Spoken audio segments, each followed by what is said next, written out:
Hello and welcome to the Middle East in Less Than 5 Minutes podcast. My name is Igal and I'm your host. Today's topic is 6 months.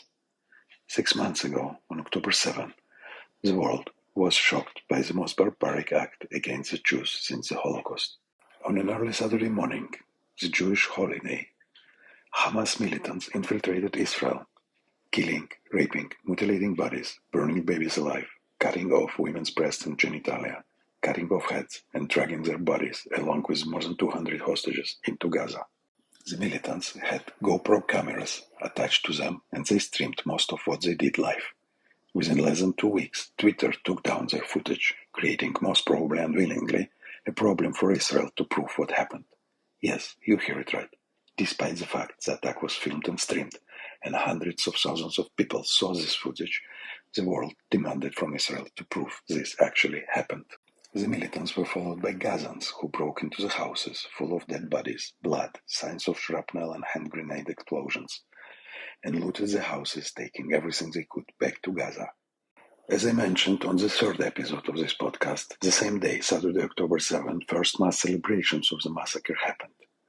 They were followed by mass demonstrations across the world on Sunday, October 8, with people cheering the resistance and calling for global intifada. Israel only responded to the attack by opening a full-scale war on Hamas on Monday, October 9. Since then, the world showed us that the antisemitism is not a thing from the past. The world showed us that the deep-down hatred of Jews is very much alive.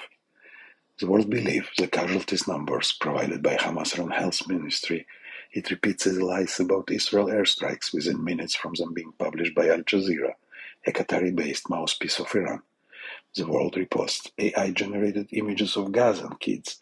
We know this in part because most of them are six-fingered or have 3 legs, or kids killed by the Israeli snipers when the footage shows Chinese-made dolls.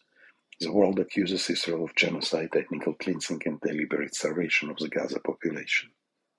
All these are signs of the antisemitism, because the world demands proof from Israel while blindly believing the Hamas. No information can go out of Gaza by any journalist without the Hamas approval. The world jumps on the Al Jazeera false claim that the Palestinian women were raped by the IDF soldiers, which took some months to prove were fake accusations, while demanding proof from the Israeli women when they say that they were raped by the Hamas militants. The world jumps on the genocide accusations of IDF while turning blind eye to the statements of the Hamas leaders on Arabic TV that they wish to repeat October 7 thousands of times. The world repeats the Hamas lies about IDF hospital airstrikes within minutes, but takes months to believe the IDF proves that the misfired rocket hit the hospital parking lot and instead of 800 claimed dead, there were less than 50.